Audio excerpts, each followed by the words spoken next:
I don't know how Eels are going to do any better than 12 without Jarryd Hayne, their superstar, and the NRL's biggest superstar. They came 10th last year, missed the 8 by 2. They threw out...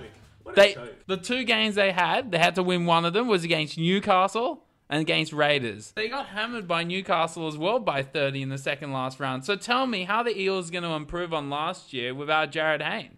2 words. Actually, it's a name. Chris Sandow. He's going to have a huge year. Do you see him at the Nines? He's already injured, isn't he? But he's looking It's fit. only ankle. Ankles are fine. I injured my ankle. You should have seen me today on the touch field. Killing it. Well, let's Stubby do some work. He hasn't been here for the first 4 previews, so let's Stubby do some work. Give us your ins and outs, Stubby. Hey, is that a new kid or something? Well, look, I mean, I'm a big fan of what the Eels have done this season. Arthur's a great coach. He's a good coach. Do you agree, Steve-O? He's a good coach. It's a testament to Brad Arthur.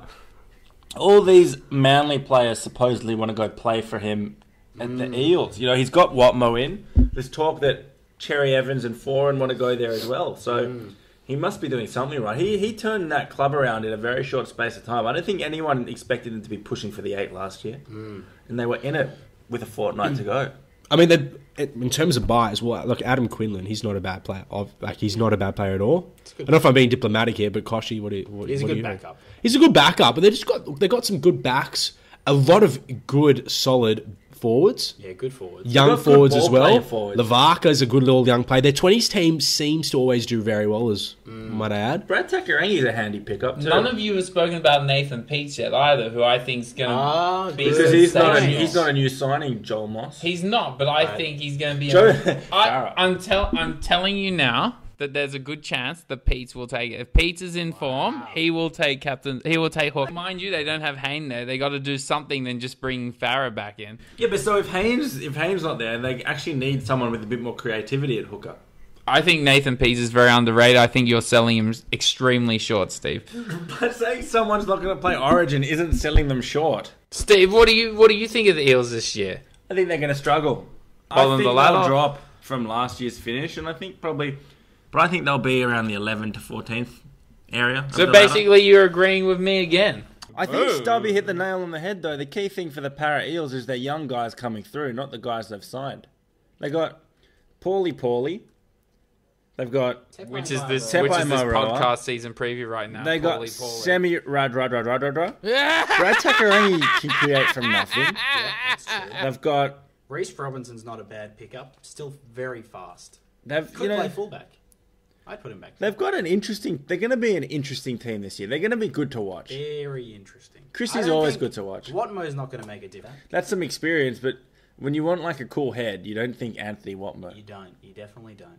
So, I think Jomo was pretty much on the money with where he has them finishing. Now's my favourite part of the season previews. Stubby, give us your players to look out for. Here we go. Look, in my eyes, I think Reece Robinson's got a lot to prove. Personally, I think he's a talented player. And coming to the Eels team, it could be a start of a new beginning. But Reece is a talented player, and look, there's a lot of young guys to look out for. I think Zach Docker-Clay could get a run. Under 20s. What does he play? Halfback. I reckon he could get a big run. And my play to watch, and we know, well, Chris Sandow is not going to play fullback, but he had a great game against the Dogs last year at fullback. He did. So it's going to be interesting to see who they will put the fullback role to. It'll be Hopoate. I don't like that. I don't either. Why? Who I mean, should go fullback not then? the I would prefer speed. Quinlan there. Why Quinlan, not Hopoate? Because he's got... Hopoate hasn't shown that he can like chime in and influence the play. Like Quinlan's like more of a... Would you say he's not quite ball playing, but he's more ball playing than Will Hopper? I think if Hayne's not going to be there, you need players like Hopoate to get his hands on the ball as much as possible. Maybe so, but I just don't think he has the skill set required to be a top line fullback. I think he's better than Quinlan. I didn't say he wasn't better than Quinlan. I just said Quinlan's more suited to what I would want from a fullback in that situation. Don't forget, Peats isn't a creative hooker. Isaac De Gois, we forgot about him. Yeah, he was good for them when Peats got injured. He was good, and he'll add something a bit different off the bench. Yeah, he's good to have. I think they'll struggle, but don't take my word for it. I think there'll be some very exciting games for Para fans this year. Bit of heart in mouth moments. That's what happens when you have Chrissy. If you actually take a look at their team, though, look at their whole roster. They've got a lot of depth. They might not all be standout players, but a lot of the players can play. Are you saying they have depth or they have a rounded team? I'd probably say they've got a bit of both, actually. They've got a pretty rounded team. They've just lost an absolute superstar. Wentworth did well in the New South Wales Cup last year. Eels, came 10th. So, they got some depth, and they've got... Arthur's a great coach. A lot to work on, but they could be all right, If they've got injuries, they've got people to back up. Whereas a lot of teams, that they've got injuries, they're in a bit of trouble. On that note, I think Eels are going to massively struggle. I think they're going to be they're not going to be the most fun team to watch this year. That's for sure. You don't think they're going to be fun to watch? Any team with Chrissy is fun to watch. And they all throw offloads. Joseph Paulo. Tell you who's a big loss, though. Ken Seo. Had him in my fantasy team last year. Could score a try. Scored a lot. He really held my team together. They need some of their props to stand up. Anyway, let's finish with a food pun. And for every team, Benny Kosh and I are going to come up with a food pun. I haven't, but you've planned yours. I actually have them on the fly. I've lost a lot of my players. Alright. So we're going to come up with one each, and you, the fan, John and Medell, are going to tell us whose is better. Chris Sandwich. Jomo, you're not included in this.